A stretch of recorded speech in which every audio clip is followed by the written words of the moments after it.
What's up, everybody? Clinton Fauché here, and I'm Albert Chavez, and guess what? We have a upcoming star right here in Front Porch Chronicles. We have Artem Afanasenko, and right now he's in Vegas, and we're just so thankful that you took some time out of your day to come and join us here at Front Porch. 3-0 right now, but on the coming. This guy, I'm telling you right now, write it down. I told him I'm gonna have to get him to sign my shirt when I come to Vegas, because I guarantee this guy would be a future UFC champion. I can't wait for it. Look, I'm just gonna tell the future right now as it goes. So. Yeah, we just met you the other day, and it's just so blessed that you're able to take some time out of your training. We know you're busy, always making sure you're grinding and getting your skills a little bit more in tune. So you want to start us off? Yeah, let's go dive into it. So we know you're originally from the Ukraine, so we wanted to kind of dive into that. I know it's probably been kind of stressful dealing with everything in the Ukraine. With all of the invasions and all of the chaos going on. So I wanted to kind of go into before that time kind of, and how was it growing up in the Ukraine kind of prior to everything that went on, and then we'll kind of go into that as well. So I grew up in like typical like Ukraine family, in a like I would say like it was poor district, so you spend your childhood almost in the street, yeah, you just chilling with other kids, sometimes we're fighting, sometimes we made like a small competition, wrestle with each other, yeah. Some small kids around the street, they just communicate, they just say that, I want to wrestle. So let me ask you this. So with the Ukraine, you said something that I didn't know, and this would kind of be beneficial. So you said like districts. How did they break it up? Is it broken up into different districts? Broken up is so like in the United States, we have different states like Las Vegas, Nevada, California. Is it broken up? How is the Ukraine broken up? Is it broken up into states or districts, or how do y'all? It's like areas. We call this areas, like Kherson area, Nikolaev area, Kiev. Okay. It's like to translate, we call this oblast, but it means like area. So Okay. It's not like states with their own laws. Laws is only one for all areas, But yeah, it's like depends. It's separate, split like separate, but yeah. Okay, I got you. So kind of diving into when everything happened with the war, invasion, all of that stuff. How did that? Like, did you know that stuff was going to happen beforehand, or was it just like out of the blue and you were kind of did you have any knowledge that was coming, or it just happened and it was just chaos? I have no idea. Everybody, I think, was shocked. Maybe before 1 week, it started, something like the news, like maybe it's gonna be, but like nobody really believed in that. Mm-hmm. It's all rumors. Yeah. I was in Kiev and moved to Kherson and that day, and I remember I woke up in the morning in the train.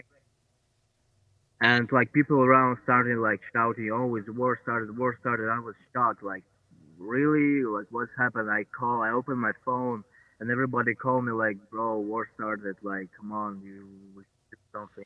Wow. I went away onto Kherson, and when I arrived, it was already, war started is 4:20. Yeah. And I was maybe 9 a.m. And yeah, it was crazy, like everybody like running, starting like leave the city, because Kherson is 70 kilometers far from Crimea. What now Crimea is like occupied by Russia. So yeah, it was hard, So did you live near your family, or what was your first, like when you found out, and this is when you found out this was going on, what was of course, the first thing was like my family. How far were you from your family, and how quick were you able to get to them? Brother and my father lives in Kiev. Mom lives in Kherson, lives in Kherson. Yeah. So I came to her, after my fight. Like 3 days back, I had fight. Stayed, and I just came to visit her. Yeah, and that day war started. So it's like, jeez. shock. Yeah, and I like arrived at home. Yeah, I said, Mom, we're gonna leave this city, our home. But it was impossible. It was very hard. The busy traffic, like a lot of accidents. Everybody was rushing to get out. I'm sure it was complete chaos. Yeah, So how long did you guys end up having to stay out there? Did you guys try to leave the country as soon as possible, or did you just kind of stay around? We were in occupation 3 months. Wow. With Russians, who like involved, in our region. Yeah, it was first day was scary, pretty scary. They stolen people. Some robbed people. They killed civilian people. It was crazy. It's crazy. It's full of fear. And after we tried 3 months, we decided to leave the city. Tried to leave on Ukrainian side three times, but actually this way you need pass the front line. It's not worth it. Yeah. So it was really hard, and it was like impossible that time. And we decided after a few days move through Crimea, through Russia to Georgia. Yeah, and after I passed with my mother and my friends Georgia, Turkey, Poland. After my mother came back, because she like pretty not young, she can work, and like, she wanted like go to my brother and my father. Yeah. So it was hard for her to travel, and I decided to move there, like to Europe. I passed 6 countries more. So in general, I passed 8 countries. Wow. So did you do that? Did you do that like you were just in a vehicle, or how did you? So from Kherson to Turkey, it was on my friend's vehicle. And after I fought with my mother to Poland, moms go to Ukraine, and I just moved to first Germany, Netherlands, and all over, yeah. Like buses, trains, like refugee camps. Yeah, it was. Yeah, tough. I don't even think I could put into perspective. But I will tell you, your positive energy with going through all of that is one of many reasons why I'm a big fan of you, because I mean, I could see where people would be traumatized by that and kind of, instead of pushing for their goals, pull back and say, hey, you know what? Poor, pitiful me. I've had a tough life. I'm not going to do anything. So I commend you on that. It seems happy that my family and I'm safe. So God bless. God bless. Yeah. Now I can smile.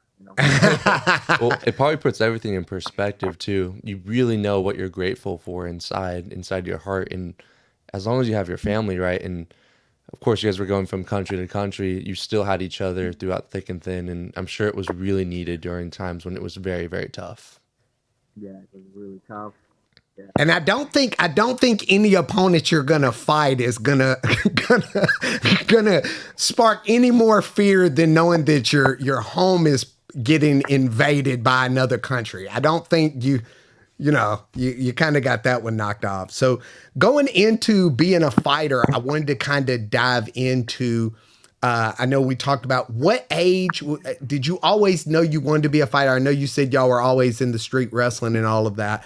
Did you always know that you wanted to be a fighter? Yeah, I always want to be the fighter from the childhood. You know, I have old brother. We're always fighting each other. Yeah, and from the childhood, yeah, sometimes like for the kid age, you know, yeah, sometimes you're fighting on the street, but yeah, like it's funny. First, my fight, street fight, it was I was maybe 5 years old, so we just chill out with my brother and with our friends. Yeah. The two brothers as well. Yeah. And our older brothers started fighting each other. We just watching on this 5 years old kids, you know, we're just watching each other.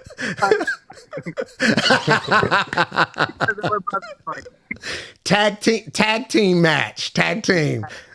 Well, that'll teach you how to fight too, especially if they start doubling up on you. Yeah. So let me ask you this. Let's break one out. So are you the older brother or the younger brother? No, I'm younger. What is the age difference? 6 years.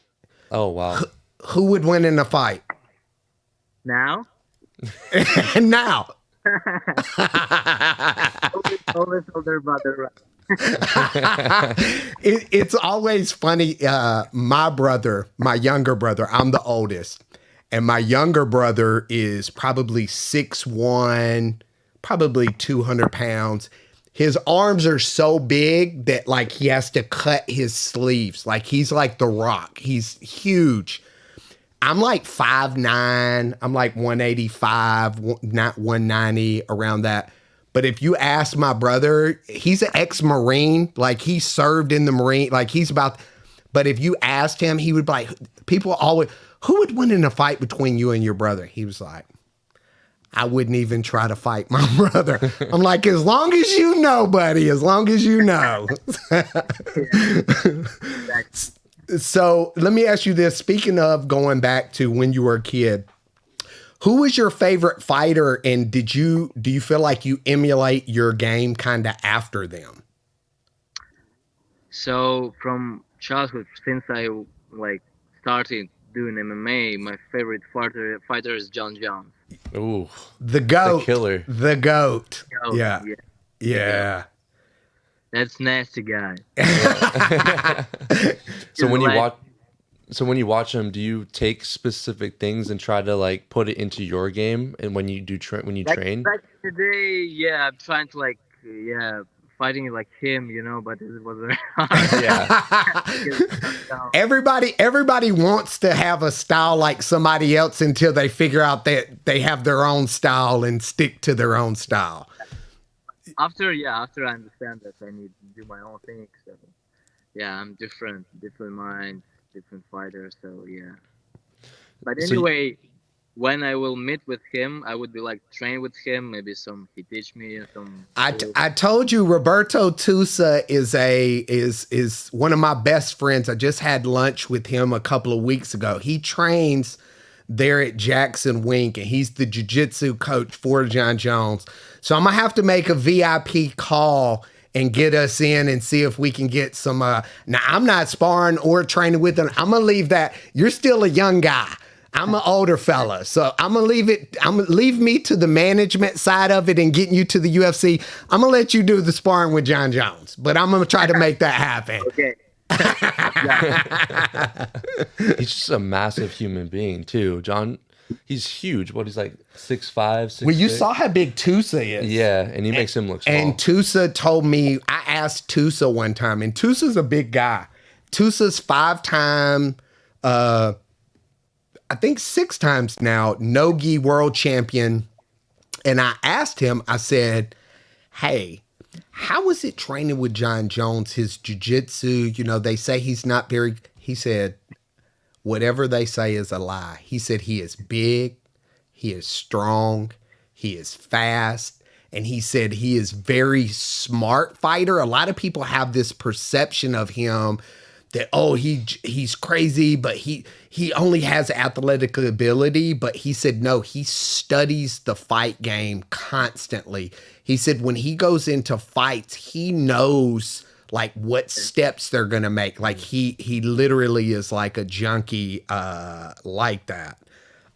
So That's making him the greatest of all time. Right. I It's the way he trains and everything like that. And so, I'm curious, like, what style of fighting got you into fighting? Like, was it like wrestling or grappling or something like that? What actually initiated you into Like I the like fighting realm? I Grappling. like grapple, like wrestling, but boxing in Ukraine are very good. Like like Klitschko, Usyk, Lomachenko, yeah, boxers. yeah, So, like in Dagestan, our wrestling is like in Ukraine boxing. Like almost Mm. everyone, like been yeah. boxed to. Yeah. So we can box, we can box. We're not scared. So I would say that I'm more a wrestler. I definitely am more wrestler, but I like striking as well. Yeah. It's in our Ukrainian blood. So. I agree. So let me ask you this. I know you're training constantly. Is any of your family still back in the Ukraine? Yeah, all my family in Ukraine, my brother are fighting. He's the military, so Oh, Yeah. okay. So how does that? Let me ask you that. Does that like how do you balance having that go on and then also because I've been in the fight game, so I know the training schedule. I know the schedule is like hectic, and a lot of people don't know. They think these guys are just fighters that they just go in there for an hour a day and box. No, like you have 2 hours of grappling, you have 2 hours of striking, you have 2 hours of cardio. Like you're constantly training. How does it affect you dealing with having your family still back in the Ukraine? Does that weigh on you at times, or how does that? I would say that so war is not started, or war is not finished. Sorry, Yeah, and we don't know what will happen. Hmm. So for me, it's motivation to train yeah, hard. You know what I'm saying? So I'm every day and especially my brother are military and my like friends. Some of my friends they're in military as well, and every time when I feel that I'm tired, it's hard to train. I remember that these guys are heroes. They're Hmm. really like mans, and sometimes fighters they saying that like we're going to war or something like this stuff, and I don't know, but for me is I'm a person who not like fighting on the war, but who saw what does mean war. Mm. And when some guys thinking like this, oh, it's gonna be war, it's gonna be war, brother, it's gonna be It's like different. fight. I mean, it's you. Sometimes people they not understand what does mean war. They just thinking of war, or like gangster. Like, come on, guys, we just fighters. Yeah, sometimes like smash someone, like broke leg, like broke arm, like I don't know, like smash face, but it's not so scary. I mean, it's not like boom, you die. Yeah. you know what I mean. That's why I'm saying like I couldn't imagine you like going through that. You have a completely different mindset of because you've actually seen what real war and real chaos is. So let me ask you: does it offend you? Like now, I'm kind of like, does it offend you, or do you like whenever people talk about, oh, we're going to war? Does it like, does it in your mind? Do you want to say like, no, bro, it's not war. This is just. I mean, I don't care what they say, but I mean, I'm not so. What I want to say, the scariest days of my life is when the war started. Yeah, Mm. And if you like compare with like Fight Day or something like this stuff, it's just sport. I mean, yeah, you worry, but it's different level of worry, you know. The different type. If you're gonna die, like if you don't know, maybe some Russians like came Yeah. to your home and like shooting you, you know. Yeah. They really don't care. It's not will be like some court, some police. It's the war. Bam bam, and that's it. Yeah. Well, probably puts So perspective too that you actually yeah, put yourself through. yeah. You So put for yourself me, through it. yeah, it's not so nervous. I Yeah. mean, So does your family, like your mother and father, do they have long-term plans? Are they going to stay in the Ukraine, or are they? I think mostly they think, yeah, stay in Ukraine. They're now in capital in Kiev.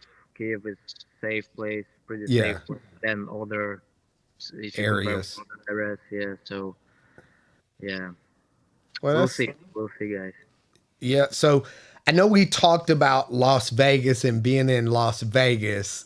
What is your favorite thing so far about Las Vegas?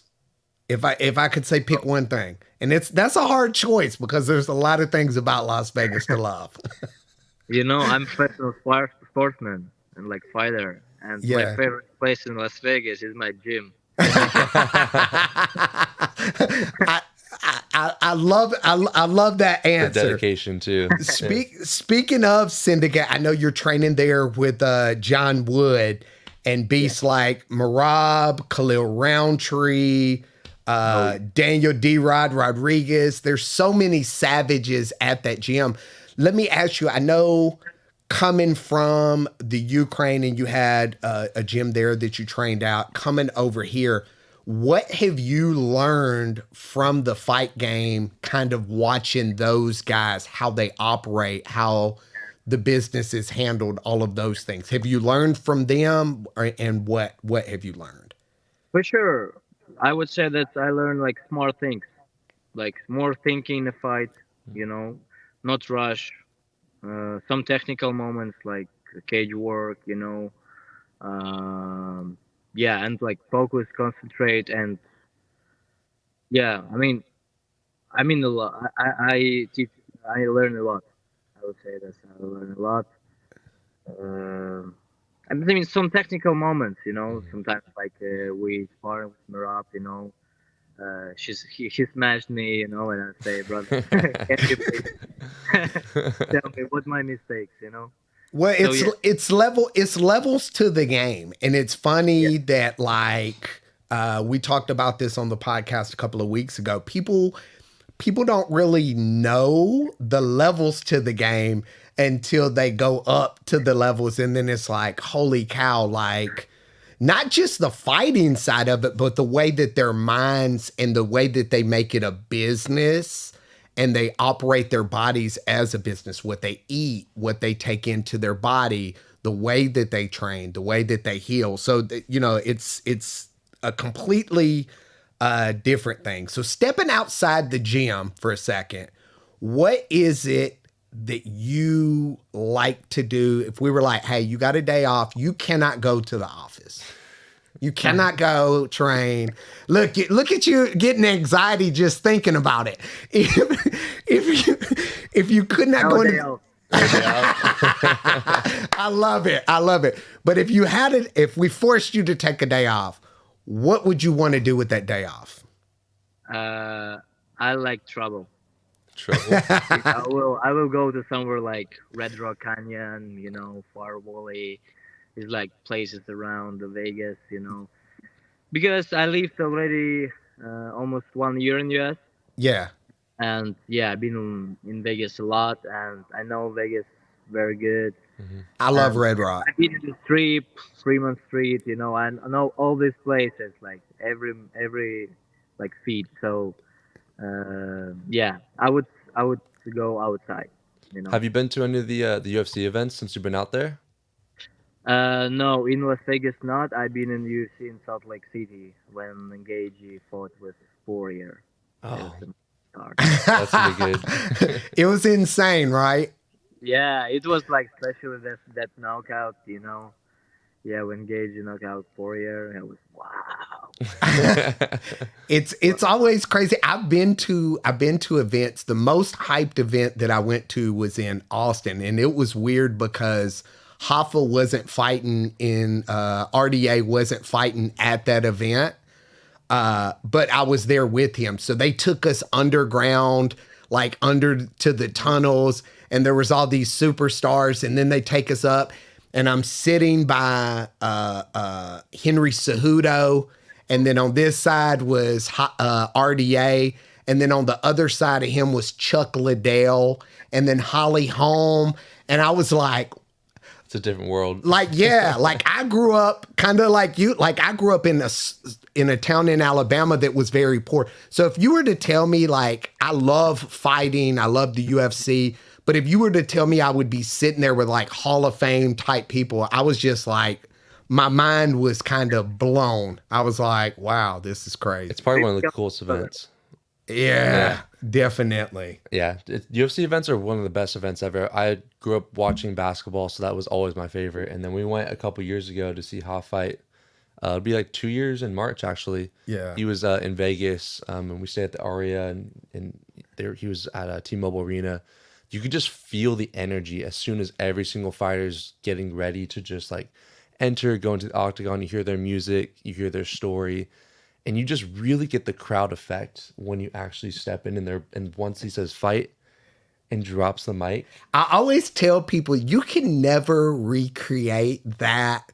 Like when that cage closed, I remember my first MMA fight, when that door closed, in my mind, I was like, what am I supposed to be doing again? And in my mind, I was like, okay, I'm just going to go fight. Like I was kind of how, like you said, like you learn the business, like you learn the technical side of it. And I showed him a video of my fight, and I ran across the ring like we were at the club all 3 times. I was like, there was no technique. It was just like, hey, I'm from the ghetto. We're about to fight. You won this fight? I won the first one. I lost the second one. I went 1-1. And then I went and signed up for jiu-jitsu. I hate losing, and I lost to a grappler.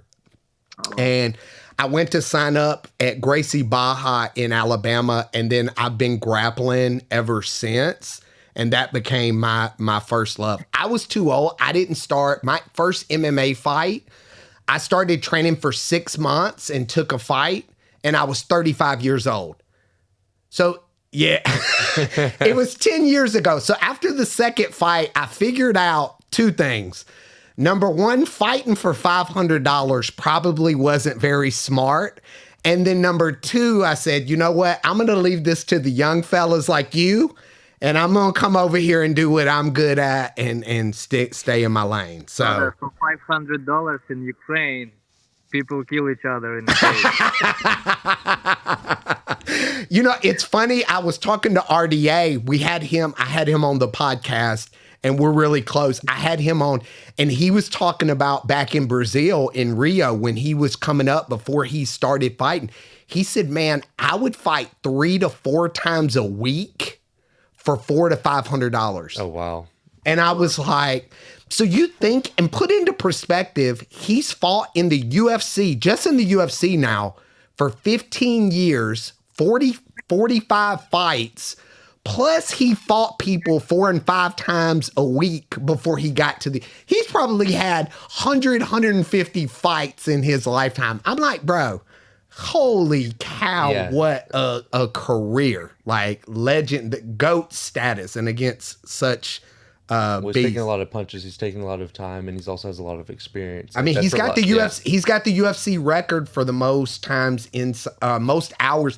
He's fought. I think 8 he hours. Broke the record the last time. I think when we were in Orlando, he's fought 8 hours and 49 minutes worth of fight time. That's 170 rounds, bro. How crazy is that? To RDA is a Brazilian legend. Yeah.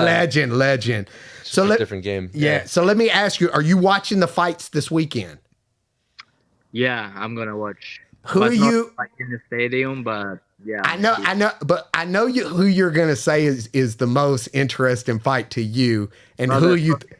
Is in Merab. I knew. Yeah. I already knew. I already knew. So going into this, I already knew what the answer was gonna be. So, who do you think takes the fight, and why do you think? takes the fight. You mean Who wins? Who wins? Yeah. brother? Marab will smash. Like, I, Marab s- will smash him. And I bet my house. I, I love it. I love it. So Alright.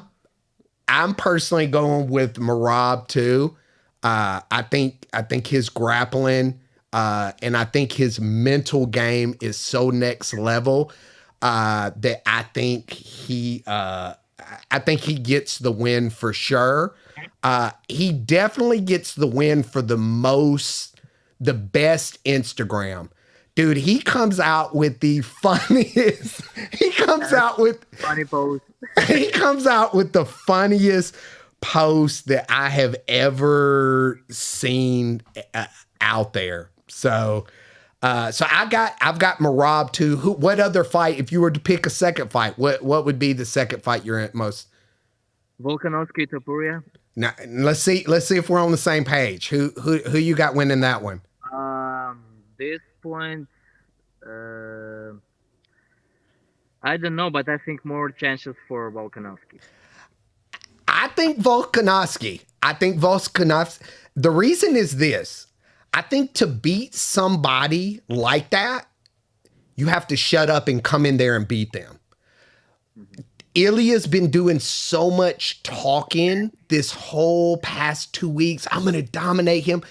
Why go poke the bear and make him like want to beat you that much more? Like, I would rather just sit there and shut up and be like, oh, okay, I'm just happy to be here, and then get in there and destroy him rather than talk about it. I don't know why people got into this culture of running their mouths all the time and talking about what they're going to do. It's America. It pays. It pays the bills. It definitely. He's trying to self-fight, you know. Like, Yeah. I don't know. It's not my style. I've never been one to talk. Even in jiu-jitsu, it's funny. I do IBJJF competitions. And I don't know if you've ever been to one, but when you go down like the holding where they hold everybody's in there like they look like they're trying to be in prison, and they're like, "Rrr," and trying to look like these tough guys. And so I found for me, I started trolling people. So when I would come in, I knew who I was competing against, and I would just come up and be like, hey guy, I'm Clinton, and we're going to be fighting in the first fight. And they're like, why is this guy so nice? And then as soon as they would say go, boom, I'm slamming them. They're like, what the hell happened to the nice guy? I said, hey, it's part of the strategy. I call it the rope-a-dope. The rope-a-dope. They think I'm a nice guy, and then they see I am a nice guy until you step on that mat, and then it's game over after that point. So Yeah, I'm excited for this weekend. Volk, I think he's going to come back with a vengeance too. That last fight against Islam was just taken on short notice, and you were telling me about it too. Like, he was drinking, and he was not in shape at all for that, and he took it on like 5 days notice. So I think he's here to actually show and prove, like, okay, I know I'm older. What about this fight? What's coming up? He was knocked out. That's right. Yeah. We don't know if he recovered enough or not. And Topuria has too many chances, you know. yeah. Because it's like before knockout, after knockout, you know, straight. Let me ask you a question. Have you ever been knocked out? No, never. So listen to this. This is a funny story. I've never been knocked out. I've trained with Walt Harris, Eric Anders.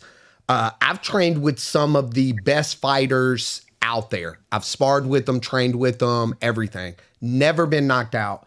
2 years ago, the postman that delivers the mail hit me in a truck, knocked me out, and my brain has been discombobulated ever since.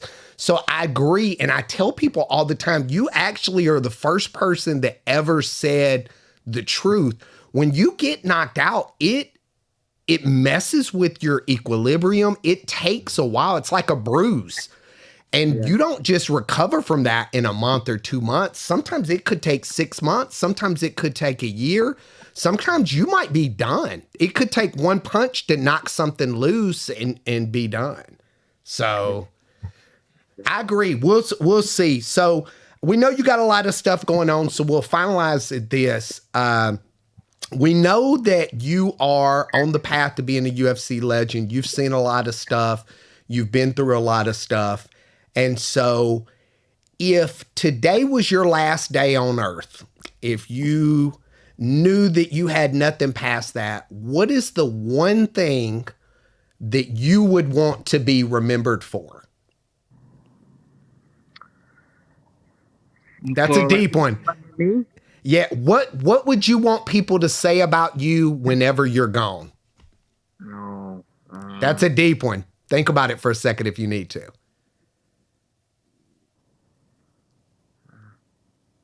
I don't know how it's called in English, but like honest. Honest. That guy was honest, honest guy. Mm-hmm. So he is like talking from his soul. I agree. I would see that a lot. also say hard worker. I can tell. I can tell that in you. So Especially because you've been through so much already. Especially like you said, you've been through these hard times, through war times. You've moved around, and then moved across the entire world to go and pursue the dream that you want to. I say integrity, honesty, and the ability to push through even when you think that there's nothing left. Yeah. It's amazing. So, well, you've got a fan in me, and I look forward to watching you along this journey of becoming and being a part of this journey of you becoming the next UFC champion. I believe it in my heart. I know that you believe it in your heart, and I look forward to it. We appreciate you for coming on, and we look forward to coming to Vegas and seeing you soon. Thank you. Thank you, brother. Thanks so much. Take it easy.